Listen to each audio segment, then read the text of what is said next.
আসসালামু আলাইকুম সুপ্রিয় দর্শক, ভালো আছেন আশা করি সবাই। আর পেছনে যে ভবনটি দেখতে পাচ্ছেন এটা আপনাদের খুবই সুপরিচিত এবং আমিও অনেকবার এই শ্যুটটা করেছি এখানকার বারাণসী এক্সিট। আর এটা বারবার করার রিজন হচ্ছে এই জায়গাটা আমার কাছে খুবই পছন্দের। আপনারা দেখতে পাচ্ছেন যে অ্যান্টিক একটা স্টাইলে কিন্তু এই বিল্ডিংটা করা। তো এখানে কিন্তু অনেক পর্যটকদের সমাগম হয়। আপনাদেরকে যদি এই পাশটাতে একটু দেখাই, দেখেন সবাই কিন্তু ছবি তোলায় ব্যস্ত।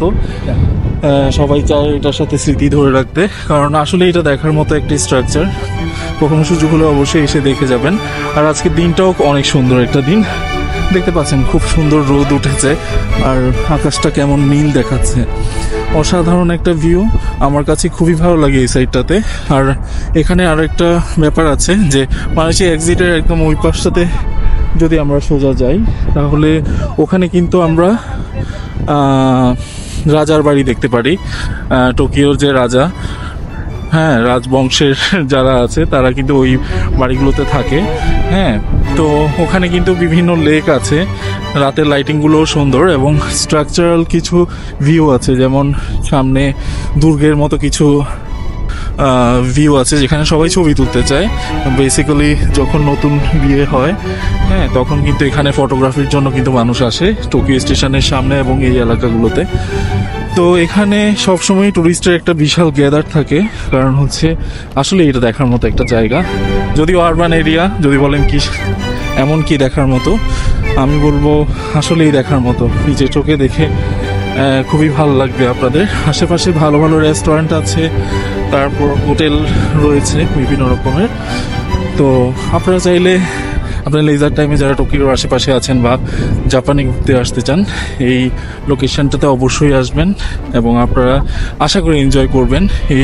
এই জায়গাটাতে যে বড় বড় হাই রাইজ বিল্ডিংগুলো আছে এগুলোর ভিতরেও কিন্তু অনেক সুন্দর এবং মাটির নিচে অনেক দূর পর্যন্ত কিন্তু আপনি যেতে পারবেন, যেখানে শপিংয়ের সুন্দর ব্যবস্থা আছে। আর টোকিওর আসলে আমি যে সারফেস দিয়ে এই মুহূর্তে হাঁটছি এটার নিচে কিন্তু আরেকটা শহর আছে। এখন যদি বলেন যে কীরকম এটা, এখানে উপরের যে লোকেশনটা দেখছেন না আশেপাশে, এটার চেয়ে কিন্তু হাজার গুণে ব্যস্ত হচ্ছে নিচের যে জায়গাটা। ওখানে আসলে শপিংয়ের রেস্টুরেন্ট মানে এমন কিছু জিনিস নাই এই যে এখানে এই সারফেসের নিচে আছে, আপনার এই ফ্লোরটার নিচে রয়েছে। সো ওখানে কিন্তু বিশাল একটা অবস্থা। কখনো আবারও সুযোগ হলে অবশ্যই আপনাদেরকে নিচে নিয়ে যাব, দেখবেন ওখানে মেট্রো স্টেশন, আপনার shopping mall, restaurant, coffee shop, সব ধরনের ফ্যাসিলিটিস কিন্তু। এই জন্য আমি সবসময় বলে থাকি যে টোকিও স্টেশনটা, টোকিও এরিয়াটা কিন্তু আসলে মানে উপরের যে অংশটা এটা না, এটা আসলে দুই ভাগে বিভক্ত। আমরা 3 ভাগও বলতে পারি, কারণ হচ্ছে এখানে সারফেসে একরকম, নিচে একরকম, হাই রাইজ বিল্ডিংয়ের উপরে আরেক রকম। তো দ্যাটস অল ফর টুডে।